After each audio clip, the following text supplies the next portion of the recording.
Hello everyone, I am Tacit, and today I'm going to be going over a unscripted retrospective of Brighter Shores. I figured we'd just go over a bunch of things related to the game over its first year duration. The 6 main things that this video will be categorized down to, if you want to go into any specific section, is going over all 3 of our accounts, the progress that we made on them, the kind of progress you can expect to get within the first year, as well as in the future what kind of progress you could end up expecting as far as routes that you could take through the game if you want to go through efficiently or just specific routes as far as overall progress depending on what your goals are. Then we're going to be going over a bunch of the bad things and a bunch of the good things separately in their own little sections as far as what the game ended up doing, as it has done a lot of bad, but it has also done quite a few great features been added to the game as far as quality of life, usability, and other similar things. We're then going to be talking about the future, most notably going over the current leak as well as some of the bigger things that they have planned as far as upcoming content. And honestly, if they end up implementing all of it, it's looking pretty promising in the near future. Will it take them about a year or two to do so? Who knows, but they're getting to it eventually. Then, of course, we have to, since it is Andrew Gower ends up mentioning RuneScape, there are a lot of comparisons to make with this game compared to RuneScape, as they are pretty much the most similar games as far as within the MMO genre. There's not really too many point-and-click RPGs in the same kind of aspect of it, so it is worth mentioning some things that have happened after the Andrew Gower years in old school RuneScape specifically that they could maybe end up taking some inspiration from. They already have for some things like blast mining and a couple other features within the game, but there's definitely some other things that could definitely assist the game greatly as far as overall feeling of progression and stuff like that. And then, of course, lastly, just kind of going over why I still end up playing the game and just the future, as we have still been playing every single day. We even have a playlist, of course, if we bring it up right over, where is this one? Right over here. We have ended up going and streaming a ton, especially at the first few months. So if you ever want a playlist to go and just kind of watch through like the early game of the game, or just wanted to see the progress at any given point throughout the game, yeah, we have a whole playlist. As we're one of the few that actually only streamed on YouTube, so we have a whole backlog of literally every stream we did, which apparently is like 150 within a year. And of course, if we go all the way down to the most recent stuff, we haven't been covering it as much, as you can see, almost like a month gap in between, because I've only been doing it when updates come out. But we've still been going pretty heavy whenever a new quest comes out. Like Blade of Spores is one of the best ones yet. Same as because honestly, they know how to make quests. The Gower brothers and whatever team they ever get, they know how to make a quest. That is for sure. That's one thing they're still amazing at. So we've been kind of doing that like 3 times over with all 3 of the accounts whenever one of those comes out. So that's been fun. The next one's actually coming out on Monday the 17th of this month. So we'll be doing that for the new 4-star Mines of Bitumen quest when that comes out, but I'm probably not doing any stream until then, of course. But anyways, if you want to go check out the playlist, it'll be in the description if you want to go check it out. Anyways, let's go and start getting into things. So first things first, the 3 accounts. Of course, you are allowed to have 3 accounts with 1 membership. That's one thing that is pretty nice. I believe membership cost right now is like, what, $6 a month? And I have been doing it since launch. However, that $6 a month does cover 3 accounts. Something I wish RuneScape would do.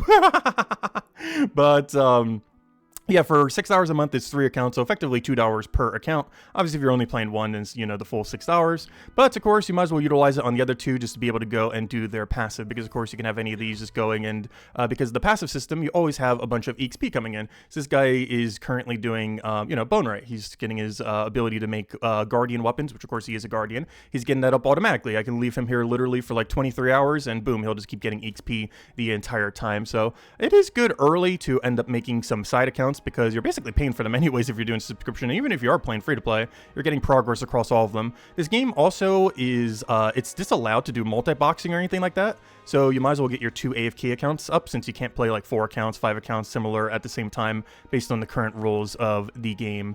But as you can see, we end up having our Cryo Knight here with his Lone Wolf, which is basically like Iron Man game mode. Is self-sufficient, you're not allowed to trade, and other similar things in the future that might end up impacting that. We don't really know at the moment. And the other 2 I haven't decided yet. They haven't went for trading or untrading, but I am planning on making the middle one into non-trading, and then into an Iron Man again and a Lone Wolf, and then the one all the way to the side, the bird, for the Hammer Mage, we're going to end up making it as our only account that has trading, also because the icon matches it, because like a little yellow icon, so I might as well have the double yellow to match the really clean double blue that has. But of course, I do have some of the data. So here is all of our stats that we have gotten across all 3 accounts within a single year. All the way to the left, of course, we have here is our main account, our Cryo Knight, the blue one. This is the one that we're pretty much always playing on whenever we play. It came out to about an average of 5 hours per day for an entire year to end up getting those stats. Though do keep in mind, the last half a year I've only been playing for about 15 minutes a day, similar to the other ones, maybe an hour at most. But that was, of course, from the really high front-loaded. Like if you saw the playlist earlier when we were scrolling through, a lot of those streams were in the first few months. And then after that, after the first 100 days, we kind of dipped heavily. It was mostly because of the combat rework, which we'll be getting to in the bad section. But yeah, the combat rework really was demotivating as far as farming the game due to a lot of things that it ended up implementing that weren't ideal. That had another second backlash when they ended up doing botanist, which we'll get to as well. But anyways, but yeah, as far as our stats, we easily were able to get 200 all. I feel like this will still be the case even once we have 6 or 7 chapters. If you're playing for about 4 to 6 hours a day on average, you know, if you average out all of the days, I do believe even once there's 6 and 7 chapters, you should be able to go reach 200 all. With all the new quality of life that they'll be doing, the mini games that they'll be adding in the future, other activities, skilling dungeons, whatever else, all the new quests to expedite the earlier levels, you should be able to go get 200 all, even once there's 6 or 7 chapters in like 3 years from now, or however long it takes them. You should still be able to get 200 all within a year if you're actively playing like that. This is noteworthy because they mentioned 200 all is basically max level. If you ever played RuneScape before, it's basically the equivalent of 99 compared to 200 mil EXP, where 200 mil EXP, there's not really much of a point in going for it, even in RuneScape 3 where they have some expanded skills, I think up to like level 110 or whatever it is. I think that's like a 100 million EXP, I'm not even sure, but whatever it is, basically Brighter Shores, when you end up hitting max level, you're basically done. There's no EXP after that. There's no prestiging system after that or anything else. You just simply end up capping out your EXP, and then you don't get anything beyond that. But there's still activities throughout the entire thing. So of course, like you're still getting activities at like 490, right before 500, 480, so on and so forth. So you're constantly getting new activities throughout the entirety of your progression. Whereas in the other game, of course, especially in old school RuneScape, you basically stop at 99.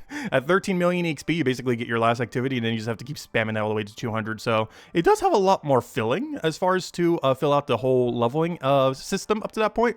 But of course, a lot of it does end up cycling back around, especially with the new milestone system that they're going to be doing.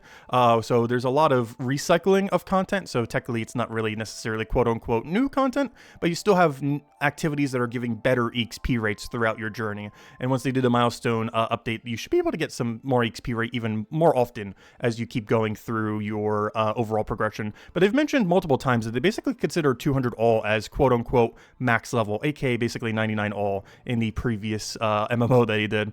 So this is good because if you're 200 all, you should effectively be able to do any piece of new content that they ever add to the game for the most part. There are still benefits for going deeper, but you should have access to most of the basics. You should be able to do every dungeon, you should be able to do every quest, you should be able to do pretty much every major piece of content within the game. Obviously, there's still a grind to go beyond that, all the way to 500, but you should have access to most major content by 200 all. So the fact that you'd still be able to do that within 1 year, playing about 4 to 6 hours a day, even once there's 6 or 7 chapters in the game, seems pretty reasonable. So yeah, that was that on the main account. And then of course we have the 2 side accounts. Those are basically what you can end up getting if you end up doing the bare minimum. This is basically base 50 all. So even if we're at the point of chapter, 6 chapters, 7 chapters, you should still be able to get 50 all with about 15 minutes a day on your side accounts. And of course that is per each, not overall. So it's not like 7 on each, that is 15 for both of them. The main time that comes out to is getting knowledge points. Getting 1 knowledge point takes roughly 10 to 20 minutes, depending on the method used, averaging out to about 15 if you take every method in the game, depending on what you're training. So that's why I end up mentioning it as about 15 per day, as the dailies themselves don't take that long to reset, like maybe like 2-3 minutes in the current state of the game. But basically, yeah, base 50 all, definitely very doable. This gives you access to doing most of the quests. There's still quite a bit of content that you won't have necessarily access to with base 50 all, but it does give access to most quests and the basics of every single skill. You'll have like a general footing and a general understanding of how every single skill ends up filling out.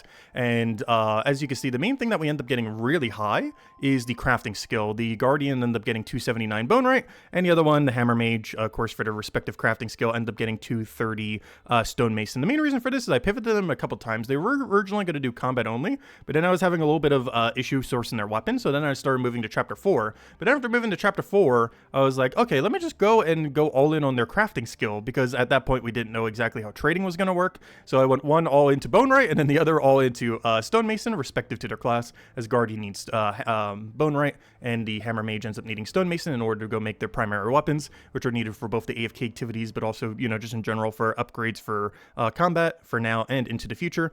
But then they ended up kind of pivoting into, okay, let me just get all quests done. And that's what I'm currently trying to work on them. They're still a little bit short. I think they're 2 quests short. It is definitely very doable if we didn't tangent on the really high crafting grind. It would have been very doable to get 50 all in every chapter, including if there was like 6 or 7 chapters, as well as all quests completed. But since we did focus a lot on the crafting and a little bit too much on combat initially, they didn't end up getting to that goal. But it's definitely very doable if you go on from the offset of, hey, I want to go go do every single quest, but I kind of just want to AFK towards those goals. And one other thing to keep in mind too is this game is free to play up to chapter 2. So there are quite a few things that you can end up doing just for your first several months of AFK or similar, just in the first 2 chapters if you don't really want to actively play or pay necessarily. You can get a lot of progress done within just the first several chapters. If you are going to do that, I would say the 2 most useful ones to go for is woodcutting into carpenter. These have a nice little money mix, as well as they are used for crafting weapons once you get to chapter 3. So whenever you do have membership, all 3 classes end up needing them for some amount of weapons. Guardian uses it the most, but all 3 classes to some degree end up needing the stuff you get from woodcutting and carpenter. They also feed pretty well into botanist due to a lot of the more connective stuff. One complaint that they got a lot that it's been pretty mixed on if they go. The community generally suggests a lot, some which have quit, some that still play, that end up suggesting some things that have had questionable side effects on the game over time. The combat rework being probably one of the more noteworthy ones, because people wanted one single combat skill and such, which wasn't necessarily bad. We'll get to that in the other section. But what I'm basically saying with this is one thing that the community has been wanting, of course, is more interconnectivity with skills, which on paper, of course, is good. It depends exactly how every single instance ends up implementing it, or if it's more of a hassle than actually a benefit. But one of the most recent ones, is why I mentioned this, is woodcutting and carpenter ends up feeding into the botanist skill now. The most recent quest that literally was added this week, for example, ended up adding a bunch of beehives that you can make all throughout the area that ends up giving you a botanist boost. But to be able to get most of them, you need 200 carpenter, and to be able to get all of them, you need 250 carpenter, which is really high. And if you're an Iron Man or, lone wolf, you have to get like 354, I think it is, or something really high for carpenter, because you need to actually be able to source it yourself, and that's when you can start buying it from the shop. So you need to get some really high. So getting that woodcutting carpenter AFK going off the start, it gives you a lot of money, gives you a lot of variety for it. Both the 2 tools for woodcutting end up giving you bonus XP whenever you're passiving, so you'll be able to get even boosted XP there by converting your money into better XP rates, getting at least like level 10 for both your tools, or even up to 25 if you could afford it, and just kind of going from there. But if you were to make a brand new account today, I would definitely say focus quests. It's the same way that we end up starting when we end up going, and I do still feel like that is the highest priority. Even if I was to make another account in something like RuneScape these days or something similar, it just seems like the best way to go in these kind of MMOs, especially with how you end up making it, with quest rewards just being so good, with a lot of them being pretty required things, like potion belt to be able to equip potions. You used to have the storage rift thing. Now, luckily, you get most of those functions without needing to do the spider quests, but you do get more functionality from the storage rifts now when you end up completing it, and just a bunch of other stuff like that. Just gives so much utility that are pretty much like quote-unquote required in a sense, even though, of course, you don't have to do the quests. They just give such big benefits that the first thing you should be doing on any account like when you're starting Brighter Shores is try to prioritize doing all quests. If you're just doing free-to-play, then try prioritizing all the free-to-play quests. Otherwise, try completing out the entirety of the main storyline, and then after you do the main storyline, go to the chapters that you find more interesting, and then start completing out all the quests in those regions, since they're kind of divided a little bit. But anyways, yeah, that's the full rundown on all of our stats there. Next order of business. Let's start. We've kind of already been hinting at it here and there because they're definitely worth mentioning. But let's go into the bad section. So let's go into our main account here, because I do kind of want to show it a little bit through some of the little thingies that we have here. But yes, what is the biggest bad thing that has happened in the first year of Brighter Shores? I don't even think this is an opinion. I'm pretty sure this is just fact at this point. Obviously, it's still an opinion, but I'm pretty sure like 90+% would agree. If there was any one thing to point at as the worst thing that has happened in the entire first year, it is the combat merge. Not because of it necessarily being a combat merge, but how they merged it. Because in theory, this is honestly how I thought the game would be at launch. When I was talking about stuff before the game launching, I was saying, oh, we'll probably have like a Slayer-like skill for every chapter, and then we'll have just one overarching combat that connects all the chapters. That is not quite what they did. They did do the, kind of like Slayer for each little section, or, every single chapter thing initially, but they were all their own combat. Like Hopeport had its own combat, separate from Hope Forest, separate from Mino Bitsubin, so on and so forth. But now what they did is they just made it into one big mega skill where, yes, your combat does carry over from chapter to chapter, but the amount of things that you have to kill are very, very, very absurdly small,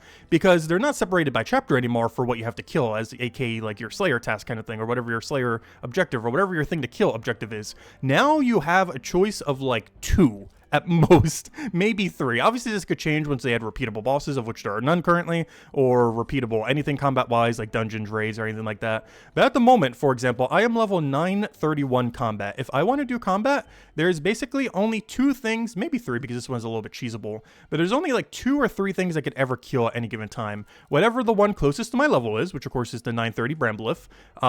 If we want to chug potions, we can go one above, or if we have some really good gear for being able to kill them, we can go one above to this one, the minor one, skeleton miner. And if we really want to chug potions and really want to go and chug well, just potions, or do cheese strategies, because this one has a really high attack speed, so you can use a really slow hitting weapon and walk under it and kind of cheese it that way to trade 1-to-1. Otherwise, you'd be trading 1-to-2 or whatever else it would end up getting. So there are some ways to cheese a specific one in this situation, but you would have to still chug so much healing.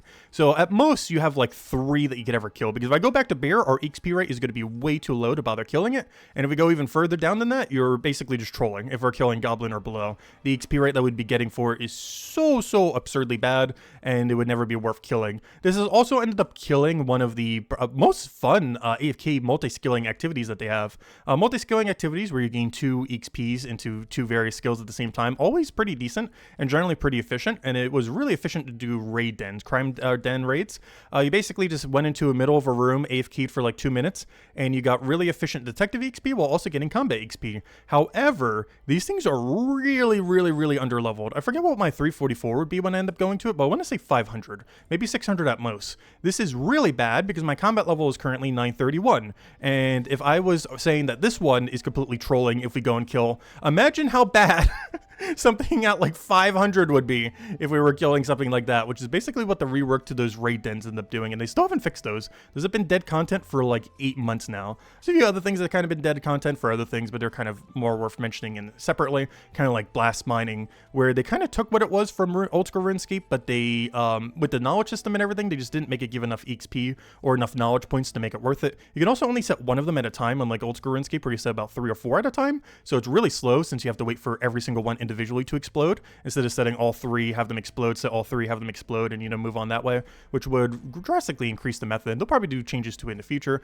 like with many things to the game, but yeah, the combat rework, really bad. It has, it basically went from playing like 5 to 12 hours a day down to like barely an hour a day when they end up making that change. It just ended up killing the entire progression, because one thing that you used to do before is you used to do multi-skilling, or one option that you had was multi-skilling while doing attacking. So for example, let's say, I don't know, what's a good example? Forager. So for example, there is a room with a bunch of potatoes, 3 of them in like a little triangle, and in that triangle there's also 3 plants that you can end up killing. So what you would kind of do in that chapter, if you were around that level range, is actually I don't even have it here. It would be all the way over here if I was to do it, which is another reason why it's not worth. Where is it? Oh no, I'm looking at the wrong chapter. No wonder why. I'm looking for chapter 1. Where's the plant? So this one. Actually, this one's not as bad, but still would not be ideal. But we have like this 859 carnivorous plant right over here. But this is the one that you would end up doing with the potatoes. But because you have such a long arcing system, we wouldn't get this plant again to be able to efficiently do it all the way until level 1208 combat. Whereas in the previous system, we might be outside the level range where this would be efficient, but, you know, we'd be close to doing it again. We'd be like 30 levels away, 20 levels away. Like, you know, it wouldn't be that far away before we could start doing it again. We wouldn't have to go grind combat for like literal months to go and get to the point where we can go and multi-skill that just with a potato or something similar, which has kind of stunted this, because that's how I want to go and train this, but, you know, I can't, because we're such a far level away that we're like a year of combat away before we get back to doing that, which is just insane with the way that they end up reworking it. But anyways, enough with the combat and everything bad that it ended up doing. Let's go now to transmogs. So this is the other one I would say is pretty controversial. I am personally not a big fan of transmogs. You may notice our character right now has a little crow head on his thing for a Halloween mask, has the bunny thing on for one of the other ones, and is wearing normal pants and everything. However, that's not what my actual gear is. My actual gear is a bunch of Cryo Knight gear all the way over here. Actually, it's a little bit small, but if we can make it bigger here. This is what I'm actually wearing right now. You know, we're wearing this helm, this body, everything else. We can end up actually seeing this if I go and transmog this and turn that off. He'll stop his activity see there. But if we go and turn it off to default, you can see that we're wearing that thing right over there. But we have a transmog on that's making it so, we're not wielding that. We still have the effects and all the armor and, all the benefits of wielding this, but visually we don't look like we are wielding this. And that's the main thing that I'm not a big fan of with the transmog system. I really hope that when dungeons come out, solo bosses, including solo bosses, raids, dungeons, PvP, of course, extremely PvP. That'd be so bad if you could see the enemy's gear. But I feel like even for solo bosses, it should be nice that you have all your transmogs auto undone. The main reason for this is if you see someone doing, like, let's say endgame content in Brighter Shores in the future, where, it's like the new boss that just came out, the most endgame of endgame, and, someone's looking up a video like, oh, let me go check out the new endgame boss that's in Brighter Shores, and then you see someone in, like, a bunny hood and a Santa hat and, everything else fighting the enemy. It's something that, ideally wouldn't be the case. Like, ideally you would look at them and be like, oh, they got that cool new helm from a couple months ago, or that new weapon, and so on and so forth. Like you can literally just transmog over everything. Well, except the weapons, I guess, in the current state of the game. But you can transmog over all your armor, so it's really hard to tell, like, what is someone wearing. If there's an iconic item in the game, you don't even know if, they're wielding it or not. So that's something I hope that pretty much all, like, major content has an override that just makes this not work, including solo content, just because it's going to be so weird if everyone's just walking around and just whatever their cosmetics are. Like, obviously for skilling and stuff like that, like, if you're just cutting some trees and other things like that, it's fine. But, for most combat, especially group-related combat or one versus one related combat, it is very important that you can actually visually tell what the enemy's wearing, what tier it is, what they have, everything like that. And not being able to know that information is pretty detrimental, especially if trying to find a team for a raid or, anything else like that. So it's something I hope that they'll end up addressing a little bit more into the future. But of course, we don't really have too much major content like that where that would need to be the case. So we'll see what happens once they actually, get to that point.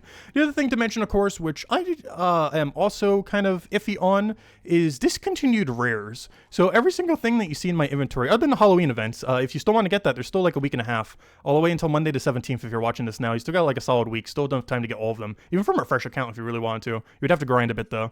But yeah, the Halloween mask after the 17th of this month, you'll never be able to get again. All these bunny hoods, you won't be able to ever get again. All these Christmas hats, you'll never be able to get again. And yeah, they're basically just discontinued rares. They're not tradable or anything like that, but if you don't currently own any of these, well, aside from the Halloween one, which you still get in the next week, but if you don't own any of these now, you basically can never get them again, which is not ideal. Obviously, it leads to a FOMO-related effect where you might feel like you're missing out, especially for some of the cooler ones. Like, I really like this Raven one. Some of these other ones look pretty cool, too. Like, this one's probably the funniest one. The mall chest one with its fist up. That's definitely the most comedic, but there's a few cool ones. Like, this one looks like a pretty nice Night Elf helm. This one, I think, is the most popular one. Hopefully they'll do a different color one of it next year, so maybe we'll be able to get a different color of it in the future. But as far as actually getting, like, if you really wanted like this red hood, is basically discontinued after this week. So if you don't have it by this week, boom, it's gone forever. And I'm not the biggest fan of that. I don't mind the money gating it though. I know one controversy that's happened with this is some of them are only in Chapter 3 and 4. For example, if you wanted the Black Bunny Hood or the Golden Bunny Hood, those were only in Chapter 3 and 4, so you had to have membership active, which of course is $6 a month. And if you wanted half the Halloween masks, they were also members only. I think it's all of them from this one down, so if you wanted any of these 6, they were also members only, where you'd have to pay that $6 for a month in order to go and get them. I personally don't mind this, because if you are going to charge anything in a free-to-play MMO, I would much prefer it be cosmetics than anything else, so that personally I actually don't mind. But it is another factor with the whole transmog system that just kind of adds on to everything. But overall, the main takeaway is my main thing that I hate about the transmog system is just you can't tell what anyone is wearing. And while that doesn't matter too much for general skilling, which is pretty much like 99% of the game right now, it will start to matter once we get dungeons, raids, PvP, and other things, where it is very important that transmogs do not work in any of those locations if that's still going to be a thing within the game. And then let's go over the other bad thing, and that is the botanist supply nuke.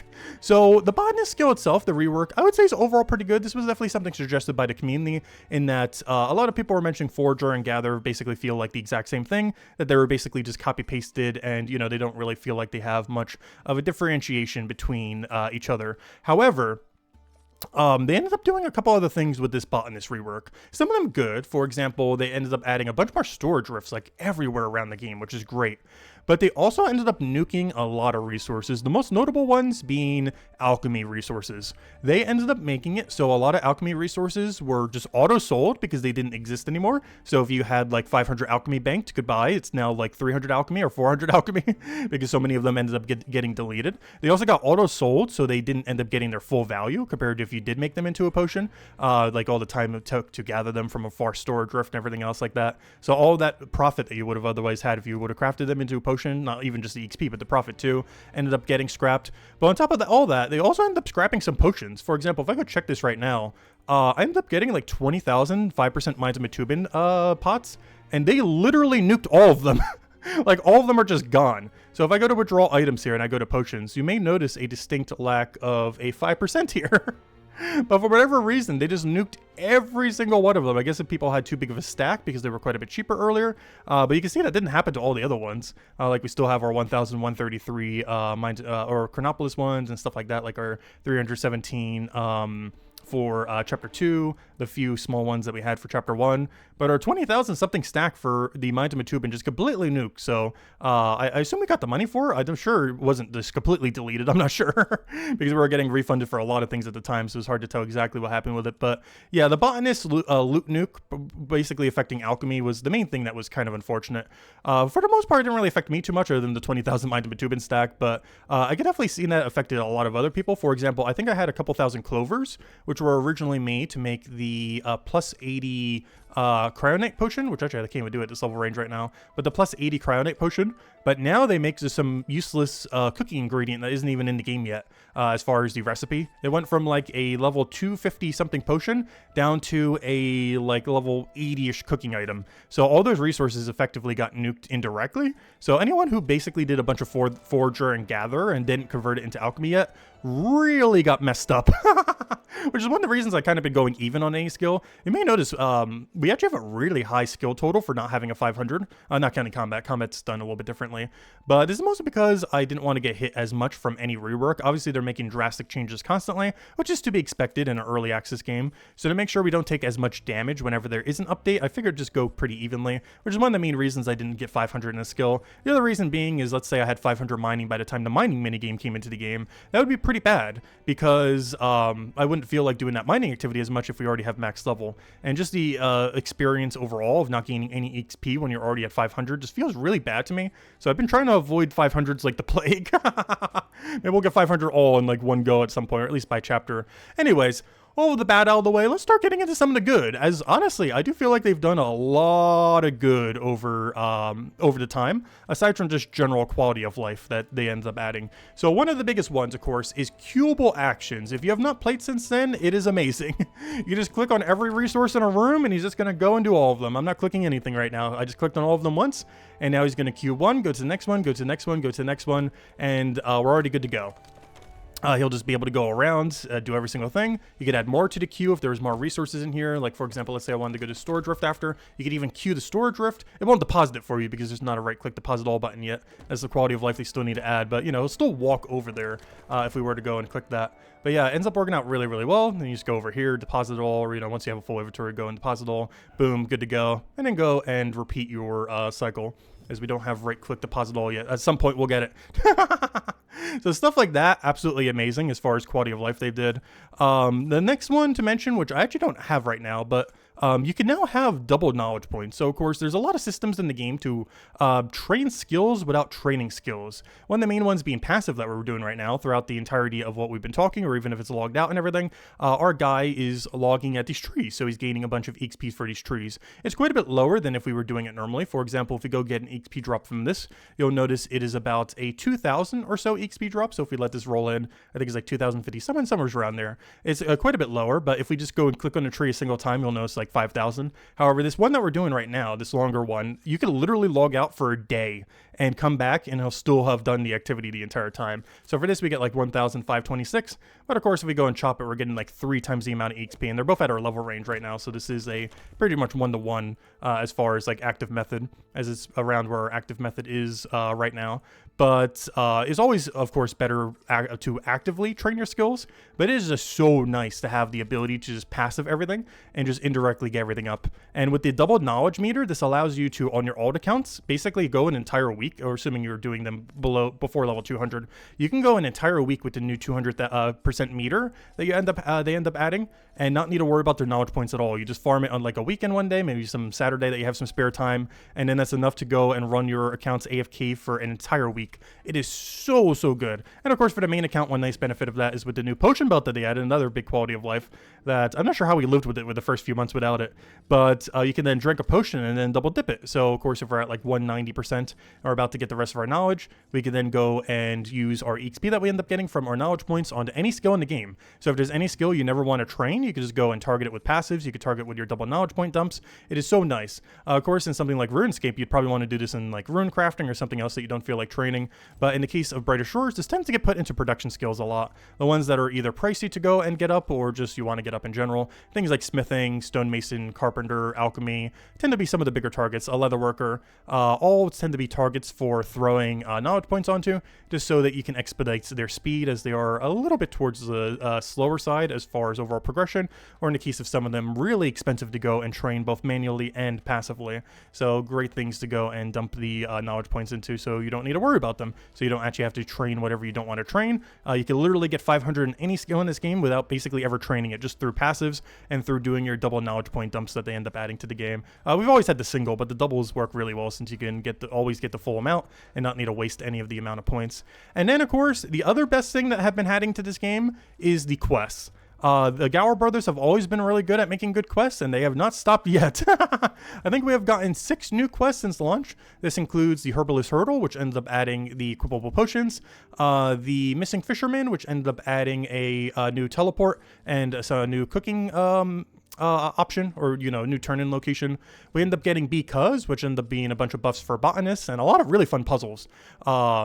We ended up getting not Forgotten Things. We ended up getting Blight of Spores, which probably has the best boss fight in the entire game currently, and is a good example of what combat could be in the future. It makes me really excited to see what they have planned for actual real combat once we start getting dungeons and raids and repeatable bosses, because that boss was really solid. It was a little bit towards the easier side. Like, it was definitely a no-hit boss, a relatively easy no-hit boss overall. However, if they start making stuff like what they did for this quest, but harder, it has a lot of potential for combat going into the future. So curious to see what they end up coming up with.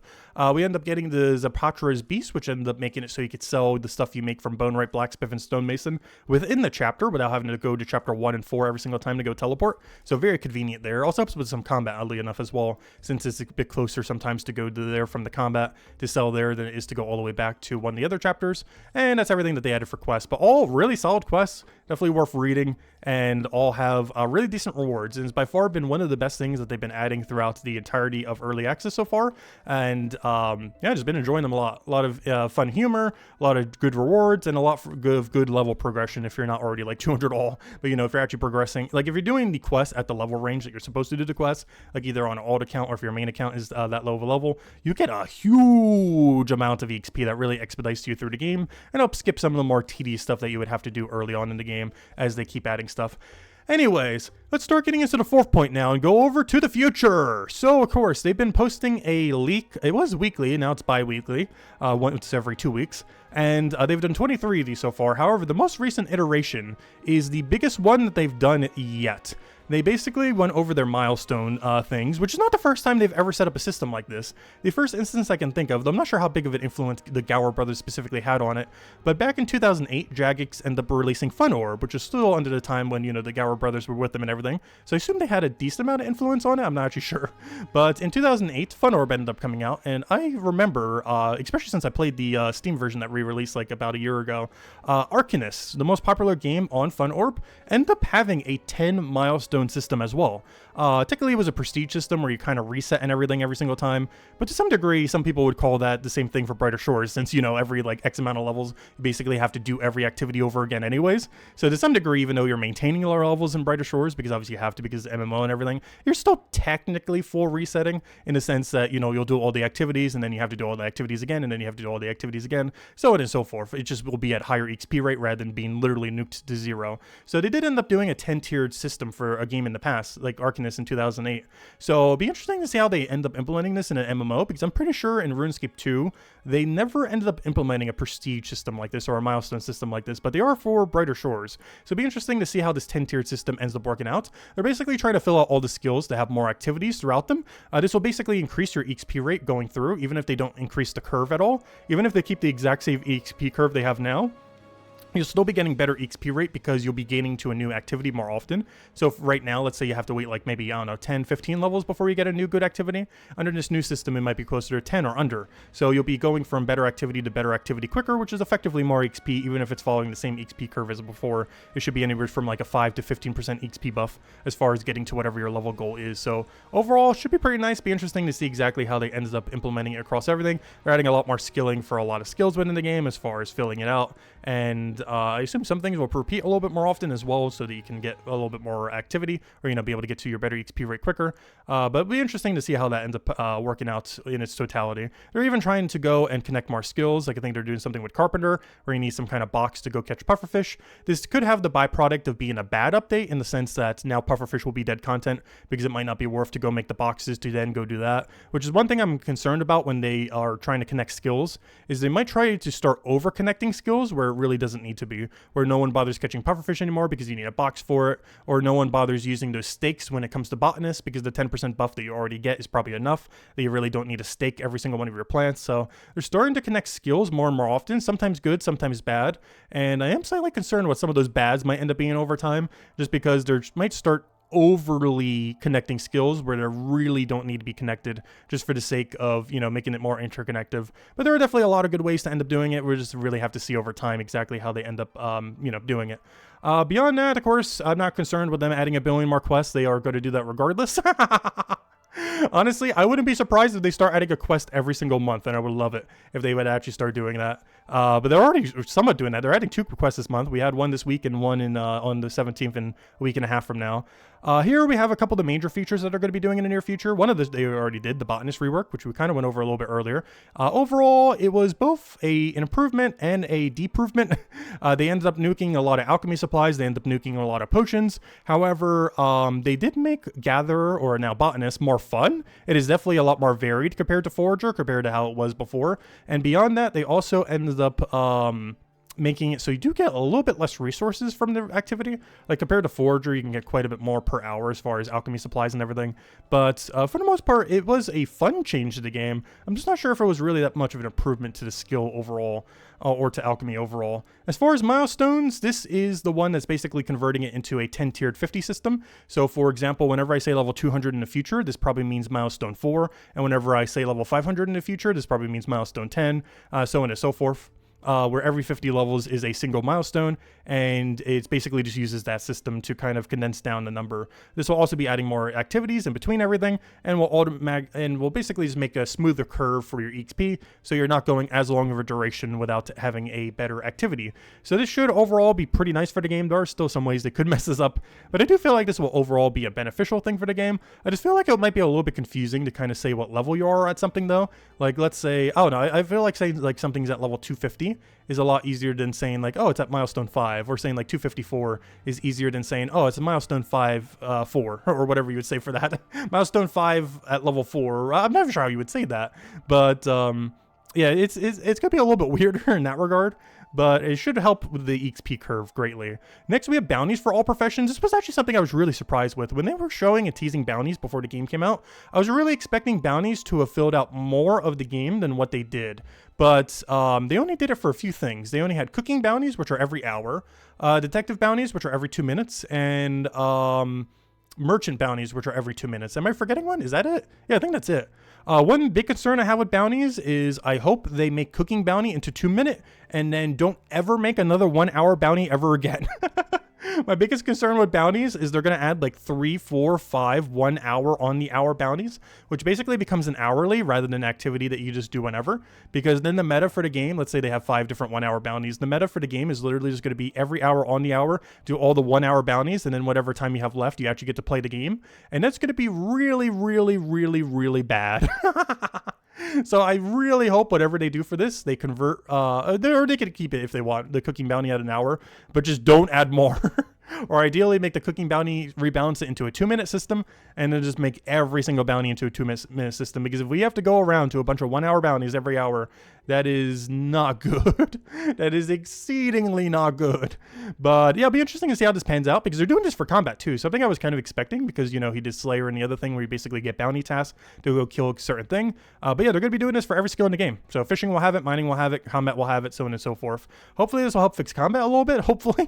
Fingers crossed. But yeah, we'll just have to wait and see exactly how this ends up panning out. One of the interesting thing about this with combat is you do need different types of weapons for different enemies as far as exploiting their weaknesses. So it would give more of a benefit to having a wide variety of weapons rather than just camping the same one. Though generally you do tend to camp the same one. Like on a Cryo Knight, for example, the main 2 weapons you really only need is the 2-handed blue weapon and the 2-handed physical weapon that you can just use on anything not weak to blue. So anything that's not immune to blue, you just use the big blue weapon, and then everything else you just use the wacky physical weapon. And every single class has like a setup that they can kind of do similarly to that, though a little bit different because each class is slightly different. Even though there's not too big of a difference between classes, there are still with weapons, and when special attacks eventually come out and stuff like that, we'll have more options for that. Something I didn't actually mention with the combat rework too, we still don't have special attacks, by the way, a year in. No special attacks, no skill tree, stuff like that will obviously still happening at some point, or whatever they're planning on doing with it. But yeah, we still have very little in regard to combat. Combat is basically just click unit, wait, and maybe drink a potion. Next we have reward events. This does seem like it might be a little bit of a FOMO related thing, but definitely seems like they'd be a ton of fun. These are basically time limited multiplayer events for various skills or activities. Be interesting to see exactly how this pans out, as well as how long they last. I hope they're not prioritizing this too hard, because this game definitely needs more repeatable content that is permanent rather than temporary content. I can see this being really fun, but I can see how this also having quite a bit of a FOMO effect, similar to that of the cosmetics that they've been doing recently, in the sense that if you don't come for like the month or 2 months or 3 months or however long these events are going to be, and the event expires and there's some kind of good reward or whatever else from the event, you kind of feel like you're going to miss out. And even if it's just a really fun event, you know, if you come in later, it's like, oh, I wish I could have tried the jailbreak event or whatever, you know, they were going to be doing, some kind of market event. They have them a little bit listed further down once we get there. The next one is really interesting, exactly how this will pan out. And definitely reminds me a little bit of like Dungeoneering back in the day when they added that in like, what, 2010? I think it was like one of the last big things the Gower brothers ended up doing while they're still working for Jagex. But dungeons for all professions.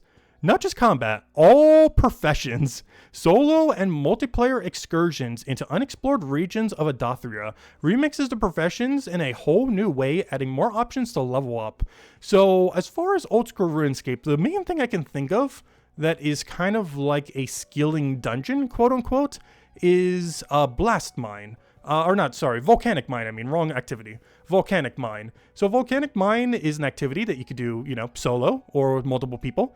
Generally, you do it with about 3 to 5 if you're going to do it with multiple, because you want only one rock. But basically, there's a giant rock in a volcano, and you need to go mine it with your team all the way over into a big volcano hole where it goes into like the center of the volcano. And you get a bunch of XP for it, you get a bunch of reward for it, you get a bunch of uniques for it. But you basically, whole goal is as simple as mine big rock, make it into smaller rock, and get it all the way to the center, and basically go and get a goal with it into the hole. But during all that, you have a bunch of these heat meters that you need to keep registering. You have a bunch of vents that you need to keep blocking and unblocking to make sure that the heat doesn't get too high and the volcano ends up erupting. You need to dodge a bunch of rocks from the sky, a bunch of rocks from the lava. The land you stand on keeps breaking over time. There's like lava things that you have to pray against and eat against because they constantly do chip damage even if you're protecting against them. So there's a bunch of things that you have to do throughout the entire thing, but all of it is just mining XP. You're not getting anything unless you're multi-skill, like something like fletching or magic or something, but it's a mining only activity, which is kind of what I kind of think of when I think of like a skilling only dungeon. Like if it's only skilling in combat, is something like that where you'll have a bunch of like mini game like stuff that you have to do within it, but overall you're mostly just getting EXP in that one skill, or if they end up implementing a couple skills. I guess there's some other things like maybe a winter tot that you can kind of consider like that, but I consider that more like a little bit of a skilling boss than necessarily a dungeon, whereas that volcanic mine definitely feels a lot more like a mining dungeon compared to anything else. So it'll be interesting to see exactly what they have planned for this. Could be honestly anything. I assume it will be a little bit dungeoneering-esque, given that that seems to be their forte as far as the angle that they'd probably do it in, some kind of like almost randomly generated skilling dungeon that ends up utilizing combat to some degree, but is primarily based around one skill or a few skills. But we don't really know until it ends up coming out. But these will be more so chapter specific, where it'll end up using one or multiple skills from a given chapter. Obviously for, let's say, chapter 1, they could obviously do something like fishing and cooking while doing a little bit of combat mix. They could do like forge or alchemy with a little bit of combat mix, stuff like that, where they end up incorporating one or two primary skills that just make sense together with a little bit of combat and whatever dungeon layout they end up going for the activity. So it'll be really interesting to see how this pans out, because this has a lot of fun to be good and has a lot of potential to be just fun, which is going to be great. And next we have, these are just all the milestone things for things coming soon, with the only noteworthy one to mention here, the 4-star Mind of Bitumen quest coming on the 17th, they mentioned, unless it gets delayed.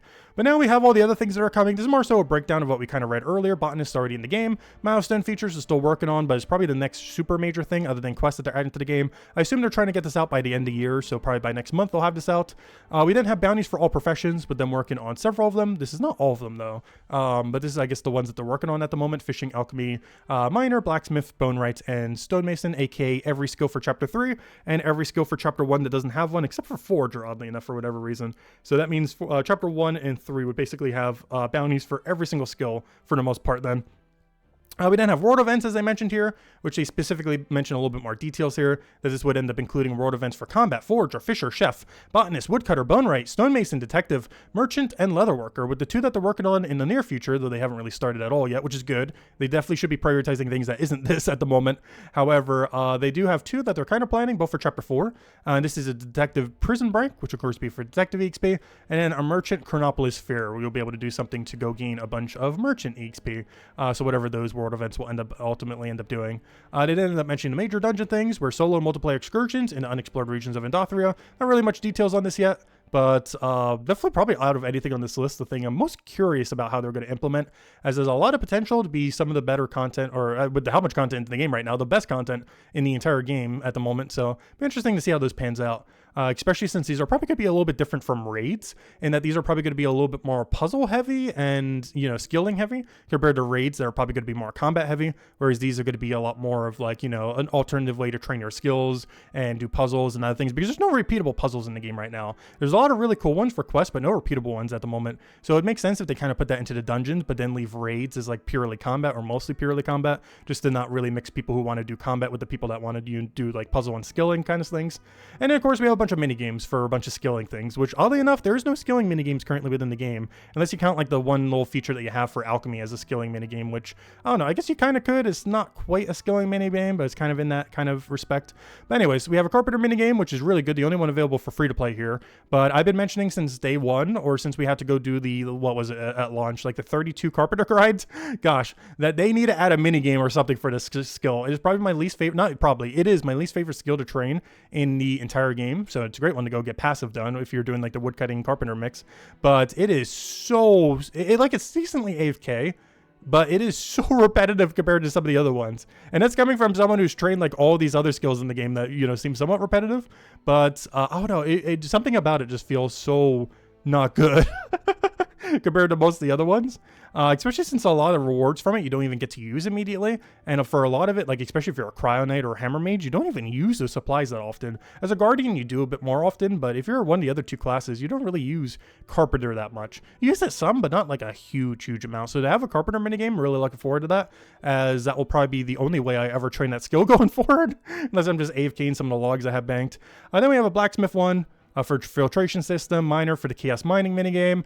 We have merchant for our warehouse minigame, and then a detective for our smuggler minigame. And then we have two other minor features, which are peat bog for venture for leatherworker, which would be the first production skill to have a a venture. So ventures are basically dailies that you can end up doing. There's currently 2 slots, will be up to 6, and that basically caps out how many dailies you have to do. They only take a few minutes to end up completing every single day. However, they have 11-hour variants and 23-hour variants, as they did 1 hour reduce the other 2 from 12 and 24 down to 11 and 23. But basically, they're just dailies that you can end up claiming for some unique loot, as well as a bunch of XP for the skills. And most of these have been for gathering skills, or actually by most, I mean all of them. This will be the very first one that's actually for a production skill. So this is going to be a really high priority to end up doing whenever it comes out, as it's a really slow production skill to train, and you generally want to get it really high so you can start getting the nice profit margin for it, as well as for whenever they release chapter 5 in like a year or 2 from now to be able to go do armor maker. And then banner making, which would be kind of cool, I guess, for clans or other things. You could just make some banners just for fun and stuff. I believe in RuneScape they also did this for shield and helmet, though I'm not sure if they're really going to do that for Brighter Shores as well, as it just mentions banner. But there was a banner stand where you can make like custom banners, custom helms, and custom shields. So it seems like they're just going for the banner route for Brighter Shores, but still, be interesting to see what kind of designs and stuff they end up ultimately doing for that. But that's everything that they have planned in the near future. You may notice there's no chapter 5 here. They kind of scrapped that for later. So chapter 5 in like 3 years from now, no. I assume sometime later next year they'll probably start getting back around to that. If they have the whole dev team on it for 2 months, I feel like they could probably finish it with how much progress they already have. But they would have to pivot like all of their progress on just that and not anything else if they were to go and do that. Anyways, let's go to the next thing real quick, and that is, let's go bring up RuneScape. Because of course, pretty much anytime this game is mentioned, you basically have to do the obligatory, hey, that's the guy who made RuneScape plug. But of course, Andrew Gower and the Gower brothers end up making RuneScape back in the day. This is now owned by a completely different company, although they are still called Jagex, that now runs, old school RuneScape, as well as RuneScape 3. RuneScape 3 is still trying to get there. They've been trying to make some improvements to it. The old school RuneScape is the one that most people end up playing, with sailing coming around the corner, so I'm still progressing for that. But the main thing I wanted to mention here while we're here is the, actually, I don't need that yet. But I want to go mention the 3 things I wish Brighter Shores would end up adding. And they're all in this tab right here. If they were to take any inspiration from RuneScape, from a completionist standpoint, but also just from a progress standpoint, we already know, like, everything here, like, obviously combat leveling, this will automatically happen, all these quests, obviously they're going to do. The Gower brothers, I wouldn't be surprised if they start getting a schedule to release like 3 quests a month or something. They're definitely probably going to get to the point where they start doing 1 a month. However, there's 3 other ones here that I really hope that they end up incorporating into Brighter Shores, as it has worked so absurdly good for old school RuneScape, just as far as showing like overall progression and everything else. So the first one that I want to go over from these is the collection log. So this is basically, if you ever played any collectathon, like a platformer or anything else, if you've ever seen in a game a completion percent, that is basically what this is. Like, if you're at 52%, if you're at 60 something percent, so on and so forth, this is basically the completion percent of RuneScape, or an MMO, where it is effectively every single item in the game, every single one from every single boss, every single one from every single raid, every single one from every single mini game, every single one from just miscellaneous stuff within the entire game, as well as stuff that's not even out yet, like the sailing stuff, which we'll be going pretty hard on once that comes out later this month. But the main one I wanted to mention here too is clue scrolls. This is basically a distraction system in the game that gives you a bunch of cosmetic, a bunch of other rewards, a bunch of other fun stuff. And the main reason I bring them up is I really wish this would be a actual skill that you train in Brighter Shores as a global skill. Currently, the only global skill in Brighter Shores is combat, but I would really love like some kind of treasure hunter or explorer or some kind of similar skill in global, where it's basically a puzzle skill in a sense. Because right now, Brighter Shores has been adding a lot of really fun puzzles throughout the game. In the most recent quest, we had like the big Solvey puzzle, where you have like a grid where you have to go and end up, getting the big bee as the puzzle. You had the little ant dodging thing where you have to dodge a bunch of ants, and if those were randomly generated, you'd have infinite puzzles out of that. And the other puzzle was already randomly generated. I know because I did it 3 times. It was different every time. So it's like already randomly generated. They could reuse that to do for a bunch of puzzles and stuff.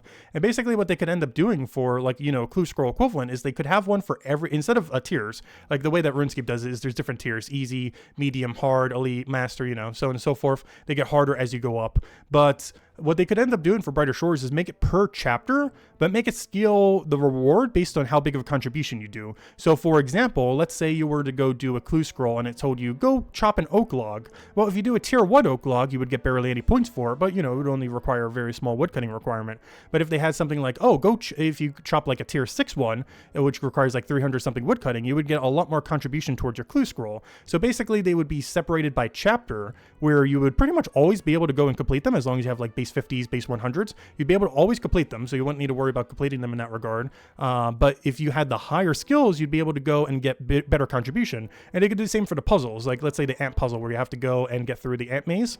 If you get hit once, they could lower some contribution, twice more contribution, and 3 and more, you get the most amount of penalty. And they could kind of do it like that, where they have like a point system based on how good you do either on the puzzle or how high of a tier that you're doing. And then you would always be able to complete it pretty much regardless of what your stats are, and then your reward is basically based on how much contribution you got towards it. And since it's divided by chapter, they wouldn't have to put some kind of really low tier one in free to play, because if they do it by chapter, that means people in Brighter Shores doing chapter 1 and 2 would be able to get the full amount of reward, from the specific chapters that they correspond to. This would also make it to do 2 other things. It would make it so free to play doesn't get complete junk, because this is what you get in free to play if you were doing these. All this is basically useless. Every single thing you see here, other than just for the cosmeticness of having it, is basically just completely pointless to end up having, except maybe the monk robes on like an Ultimate Iron Man or something. But otherwise, they're pretty much pointless to ever end up having. Whereas in Brighter Shores, if you were to divide it by chapter and end up making like the tiered system, where if you do like a higher tier log, a higher tier, or whatever else for whatever chapter it is, you end up getting contribution based on that. But that makes it so you don't end up having a system like this where you get free to play complete junk, but you would also make it so people don't get locked out of the content. They might still have to go do a quest, or if they want to get higher contribution, obviously they'll need to get those skills up, but you'd still be able to go and actually complete it. Whereas if you get like an elite clue in early game in RuneScape, like good luck, you're not getting that done. You're like a good 100, 200, 300 hours away from completing that thing.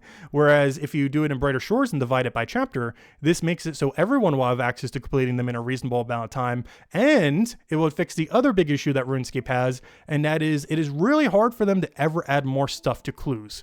Like for example, they end up adding these shields, which were pretty controversial because they were pretty rare, and they're just really hard to go and get because they add them when they were already out for a little while. They have a lower drop rate, and it's just really annoying to go and do. However, in Brighter Shores, if they just keep making it per chapter, it doesn't matter if they add infinite more of them, because if they add chapter 5, well, the clue scrolls only affect chapter 5. They're not going to affect your chapter 4 or chapter 3 or anything else.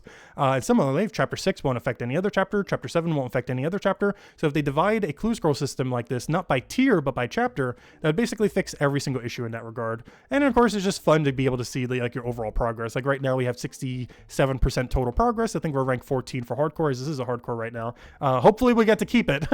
We'll find out if we die during sailing, but we do have a max hardcore at 67% at, I think, rank 14 at the moment. It's just kind of so cool, like seeing the leaderboard, just seeing your overall progress. But it's really easy to tell like about like how far someone has progressed based on like their completion percent. And that's pretty much applicable for any game. But this collection log thing basically makes it a number. Like obviously if you divide this number and this number, I think it's like 67.5 or somewhere around there. So you know exactly like, oh, this person is like, 67.5% done with the game. That's not technically true because the last 10% is like absurdly hard to get. You get the point. Like it gives you a general idea of percent completion compared to other things. But anyways, with collection log out of the way, there are 2 other things in this category. So I do kind of want to mention them as they are worth mentioning as far as how they end up implementing them in Brighter Shores. And that is combat tasks. Next is combat tasks is basically a bunch of tasks for every single boss within the game. It's basically either time trials or challenges or other very similar things. For example, let's go just on to Zora. Actually, I think this was the first new boss that they ever added in old school RuneScape specifically. But for example, there's things just like easy ones, like kill counts. You just have to hit a certain amount of kill count and then boom, you're good to go. And you just automatically get it done. But it also has more challenge-based stuff like killing it with a specific spell or killing it in a certain way, like perfect, which is really annoying, where you have to make sure you don't end up getting hit by absolutely any mechanic at all, including any chip damage from some of those mechanics. And then they have some other things like time related ones where you need like a certain amount of gear, a certain amount of buffs, everything else in order to be able to kill it out in a specific amount of time, which do get easier over time, but are still like a nice little challenge to kind of poke onto things. But the main system that I feel like is the main thing that Brighter Shores ends up needing for this is more so where the rewards tabs comes in. It ends up giving a wide variety of rewards for a bunch of things, but this is the one instance where the transmog system in Brighter Shores could come in handy really well. There are a bunch of cosmetics that you end up earning from completing out a bunch of combat objectives. And these are relatively iconic, most notably the Zuck helm for, having the Grandmaster completed. And these are decently good at telling you how progressed someone is, even if that's the only cosmetic they're wearing. So one issue that I feel like Brighter Shores is going to have in the future is, of course, itemization, in that if everyone's in just a bunch of cosmetics, it'll be kind of hard to tell like exactly how progressed they are. Like you see something like this in a Max Inferno cape, a decent dragon hunting weapon, like like about where we are. You can see that our armor is pretty bad for anyone that knows this game, but otherwise everything else is pretty solid. Helms as max as it could be, lance and amulet as max as it could be. This is mostly the Frost Dragon setup for sailing is what this is set up for, which could be a little bit better, but are still pretty solid. But you can kind of tell just by looking at a person. Like, we don't have a billion transmogs on. You can obviously put cosmetics on if you want to wear them, but when you're doing an activity, you're generally wearing what you're corresponding to. But one way to offset that, if they are adamant about keeping transmogs everywhere, is at least have some kind of challenge-based transmogs in the game, either from killing bosses a ton of times, like let's say you get like a cool glowy weapon or something, I don't know. Glow effects can be kind of annoying, but let's say you get a better cosmetic weapon. Like let's say they add some dragon to Brighter Shores and has a 1 in 100 chance of adding a cool sword that all the classes can use.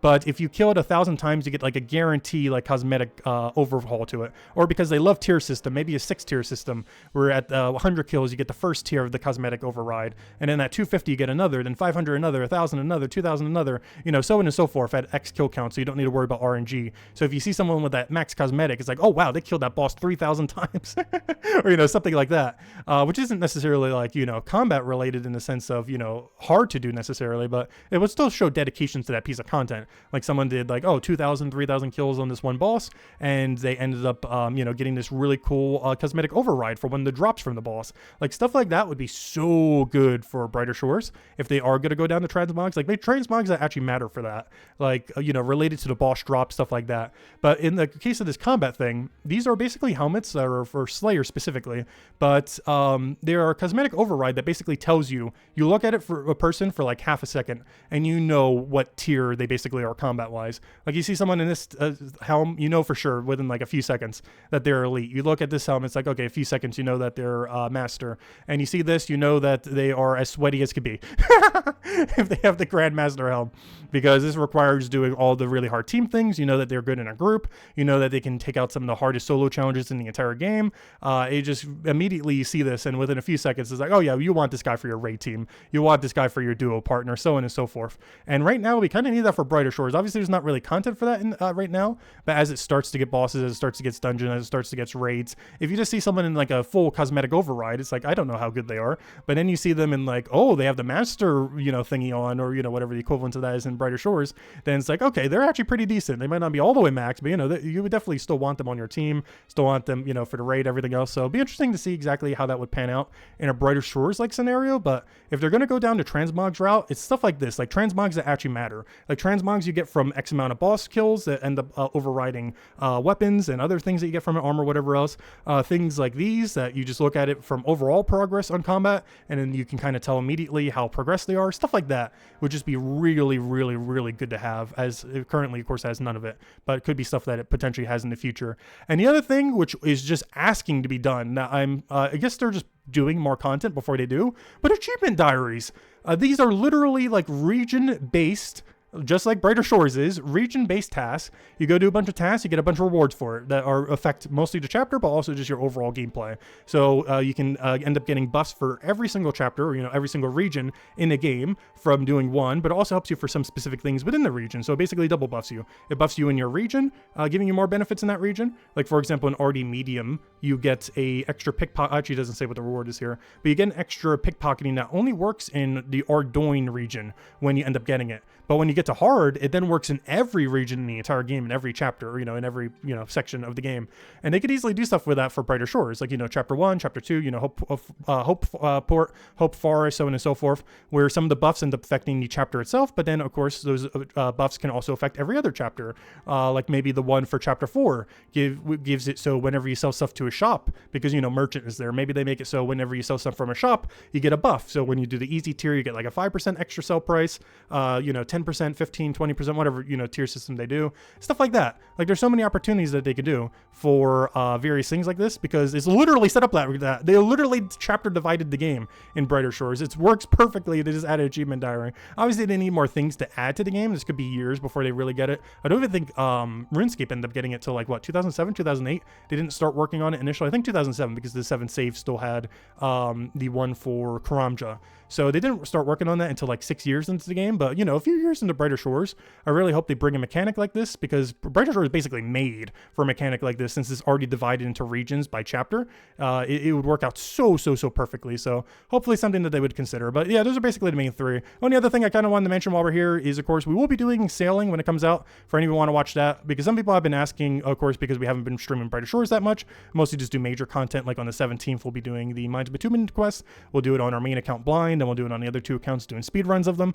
But we haven't really been streaming that much. But as far as things similar to it, we'll be doing a lot of old school RuneScape when sailing comes out on the 19th. I plan on getting 100% collection log completion, which is about 82 or so new collection log slots. Summer's a little over 80. So my plan is to get all of that, which would naturally get 99 sailing when that comes out on the 19th.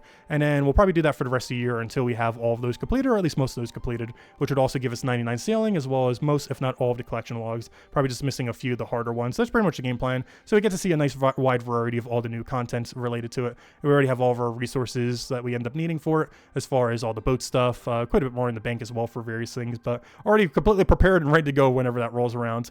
But anyways, let's go dip back to Brighter Shores to go and end it out with. So let's talk now over to the future of, or not necessarily the future of Brighter Shores, but more so the, why we kind of still keep playing. So of course, we do still keep playing. I have been playing Brighter Shores every single day since launch, even though we haven't been streaming it every single day since launch, other than like the first 4 months where we're doing it literally every single day.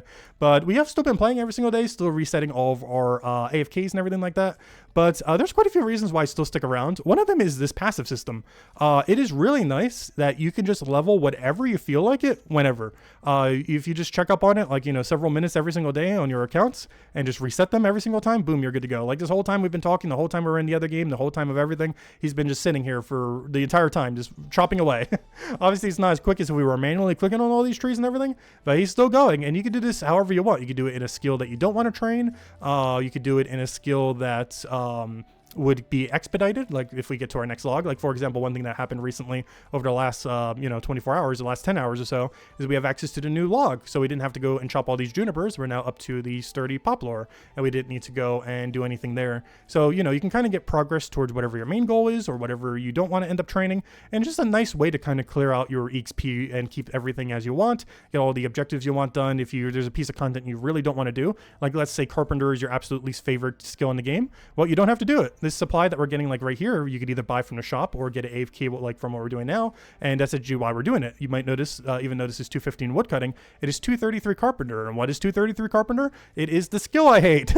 So what am I doing right now? I am basically going and getting a bunch of this supply right now, as we have been, which then goes into this AFK, so I can then go and AFK this without having to do carpenter. I'm basically completely skipping having to manually train carpenter. I could just do this AFK and then go to the other AFK, or I could just buy this from the shop itself at a little bit of a higher price. We will end up losing some money on it, but we can then just also go to that AFK and just not need to worry about it and just get our carpenter XP without ever having to directly interact with the skill if we don't choose. And I really, really love that aspect of Brighter Shores. You always have the choice of doing or not doing or expediting or whatever you want to do with any of the skills. It's really flexible as far as how you want to do playstyle. It's not like something like RuneScape, or if you really hate rune crafting and you're like on an Iron Man and let's say you want like blood bark armor, I think you need like 81 rune crafting or something. Like obviously a main account could just buy that, but if you're an Iron Man and you want that, good luck on your 81 rune crafting grind or whatever it is. But in Brighter Shores, if that was something that you needed, let's say that was like a, I don't know, 150 leather worker you needed for that or something. If you didn't want to train leather worker, you could literally just AFK it all the way to 150 and then boom, you got your item that you wanted, and now you can go make it. Now you can go do PVM or whatever else you want to go do, dungeons, bosses, whatever else with it. And yeah, just a really nice feature overall. The other one is the potential of bosses. I'm really, really, really curious to see how this will end up panning out. We've already, as we mentioned earlier, seen some really cool bosses, with most notably being the Blight of Spores. This is by far the best boss I would say they've added into the game so far. It's still a pretty easy no-hit boss, but it shows a lot of promise for what bossing can be in the game. One other thing that's kind of interesting about the potential of bossing in the future for Brighter Shores is the fact that you don't need inventory in this game necessarily, because whenever you're locked in combat, you can't switch out your gear. Kind of reminds me of Albion Online, if you guys ever played that. It's a game somewhat similar to RuneScape in this, but not quite. But basically, whenever you get locked into combat, I'm not sure if they changed it, you can't actually change your gear. You can swap with like what you have in your like preset thing like this, I believe. But like if you have something in your inventory, you can't just switch to it like you can in RuneScape. And Brighter Shores is kind of similar like that. And because of that, you generally don't really need gear swaps necessarily, at least for any content in the near future in your inventory. You kind of just need whatever your equipped potions are and whatever your equipped combat weapons are. Because of this means that they can release content that effectively uses 24 inventory spaces if they want to, or at least uses a good majority of it, like 16 or 20. This is a big issue that happens with RuneScape, because generally whenever you're in RuneScape, if you're doing like a raid, especially in the end game of things, like 20 out of your 28 inventory tends to be gear and potions and other similar things like that. Or, it tends to be gear and then like maybe a few others being potions, and then you're left with like what, 2 or 3? Like let's say something like, I don't know, Tombs of a Masket, which is the most recent raid they added. The highest amount of inventory space any puzzle needs in that raid is like 2 or 3, because they can't make it too high, because every single space in the inventory is either gear swaps or potions, and those potions normally get dropped during the puzzle itself. So they have to be very careful to not make too many inventory items that correspond to any given thing. But in Brighter Shores, it's quite a bit different, because you're already wearing all your stuff. There isn't too much need for gear swapping. Even if there is, I'm pretty sure you're never really going to get too much to a point in the game where you do more than like an 8-way swap. So that's a solid, what is that then, 16 inventory space that they have to work with, since your potions are just auto-equipped anyways. That's a good solid 16 inventory space that they can work with for absolutely any puzzle or anything else like that, which is a big advantage that it has over RuneScape that's generally really limited when it comes to combining bosses and puzzles simultaneously. Whereas if there's no combat at all, you could very easily get away with 24 inventory space related puzzles or activities and similar things, which who knows, maybe the skilling dungeons end up utilizing or something similar. But it's an angle that Brighter Shores really has over both RuneScape and old school RuneScape, in that it doesn't require like any inventory at all for most content. And even once some content does start requiring it, it's not going to require that much, like maybe an 8-way at absolute most, mostly switching out like one set, maybe your amulet, maybe one other weapon if you need like some other thing, maybe even one other potion depending on how many potions are needed, since you can only have 2 combat potions, 1 healing, 1 combat related. But it'd be really interesting to see overall how this is necessarily going to work, since they have so much inventory space to work with future bossing. So be interesting to see. And of course, last thing I ended up wanting to make, even though the Gower brothers have made some questionable decisions in the early days of RuneScape, as well as in Brighter Shores, I am still pretty confident with their overall direction. To some degree, I almost wish they would listen to the community less with some things, as they've definitely done some things listening to the community that have backfired very heavily. Not necessarily because the suggestions that they were getting were bad, but their implementation of it might have went away slightly against like their overall vision of what they were planning for the game, and that kind of conflicts, if the community is asking for something but it doesn't really work as well, and then they don't implement it as well, that can have some problematic effects like the current state of combat for the last 8 months or however long it's been. So it'll be interesting to see exactly how that pans out. But given that they made a bunch of money from selling out Jagex, the one good thing is this game has a lot of funding. This game can basically make nothing for like 5 or 10 years as a passion project, and they would probably honestly still be fine. Obviously it has like that $6 subscription thing, which accounting for inflation is basically what subscription cost was when RuneScape originally came out, even like during the RuneScape Classic days. So it's basically still the same price, like 20 something years later. And if they can keep it like that and still keep adding more content, I feel like this game could be really competitive, given that it's like half the cost of any other MMO around its genre. So interesting to see how that pans out, since they don't necessarily have the need to make money in a sense. Like obviously, yeah, they want to make money. Eventually they want this game to be in the green, so they're not just burning money, which they probably are right now ultimately, between servers and having to hire so many people and everything else. But they're in the position where they don't necessarily need to worry about it, since they have a lot more funds than like a single indie dev or even a single small game studio. So it'll be interesting to see how that really affects it, because they can implement pretty much whatever vision they want and not really necessarily worry about how much time it takes or how much cost it takes. To some degree, obviously they don't want to spend infinite money, but you know what I mean. They have less of an obligation to do that compared to, if they had shareholders or other similar things, or other investors and similar things. So they kind of just do whatever they want, and I'm really curious to see what they end up, doing with that freedom compared to in the past. So yeah, that's pretty much the rundown on everything. If you still have any other questions, feel free to leave it in the comment section below. As we mentioned, as far as upcoming near things, on the 17th is when the Halloween event ends, as well as when we're going on stream going over the 4-star Mines of Bitumen quest. So we'll be doing that when it comes out on all 3 accounts, streaming that if you want to go and see the quest, or if you want like a mini quest guide for it. And beyond that, of course, so if you want longer streams again, as we always do, we'll be streaming on YouTube. And we'll be doing the 19th, starting the sailing grind for Old School RuneScape, which is not quite Brighter Shores, but still has the fun of a brand new skill. And we'll be doing 100% collection log completion and doing that pretty much until the end of the year. Probably going in every single day or most every single day and just kind of grinding that out until we end up getting that done. And will we ever go back to doing that for Brighter Shores? Potentially. Obviously, it needs more permanent content like dungeons, like raids, like repeatable bosses. But whenever stuff comes like that, like if they add a boss, like what I was talking about earlier, if they added a boss that has like, you know, a cosmetic that needs like 3,000 kills just to get like a cooler version of one of the weapons that it drops or something, I will do that. Like we will grind every single thing like that in Brighter Shores. So because I'm very much a completionist when it comes to stuff like that. So any kind of completionist goal they will ever add, I will do for the most part within reason. Like if they add the equivalents of Third Age to Brighter Shores, yeah, I'm not doing that. But you know, within a reason, we'll do every single grind they pretty much ever add. Even 500 all at some point. Obviously, we're working there slowly. We're not quite at 250 all, but you know, we'll get there eventually. But anyways, guys, if you have any thoughts about Brighter Shores, about the future, the current state of it, just what you feel like about it, feel free to leave in the comment section below. Definitely feel free to leave a like on the video. This helps a lot and is greatly appreciated for people trying to find the channel. And yeah, I hope you all have a wonderful rest of your year, and I will catch you guys later. Goodbye, everyone, and thanks for watching.